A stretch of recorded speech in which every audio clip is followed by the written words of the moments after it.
Hey, how's it going? I'm Alex, and today I want to show you this really cool space portable heater that this brand sent to me for this video. And this thing is actually pretty cool because it takes not too much space. As you can see, it's actually pretty compact, but it's quite powerful. I do have to say that this one for like an office or your bedroom or even the bathroom, you know, when it's cold and you're showering or something like that and you have a nice and warm bathroom, you can actually put this one out. Also for kids or nurseries and things like that, this one is not super loud. Of course, if you're gonna be using the fan function, because it comes with a fan function, so you can actually use the fan as well. By the way, you can kind of like close the oscillator, or if you don't want, you don't have to oscillate this one at all. But if you want, I think the oscillator actually gives a really nice I want to say like probably that it disperses the heat a little bit better. So I will recommend the oscillate, of course. So I'm going to put it in number 2, as you can see over here. And it has a kind of like on and off, super nice and quick, as you can see over here. So that's pretty cool for just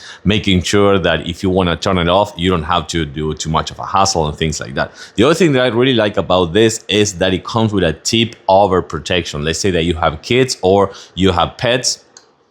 That's it. This one will stop right away. So that is super important. Again, as I was just saying before, if you have pets or kids. And then it comes with 2 fans, 2 oscillation modes, and also the heat that you're gonna have with this knob if you wanna put it in max, which is gonna be pretty much, I wanna say that if you want something heat fast, like warm fast, the max actually is quite powerful. I like it. It gives a really nice sense of warm in closed spaces like an office, bathroom, nursery, kids room, or even kind of like a bedroom if you want to do it as well. Like it, and I totally recommend it.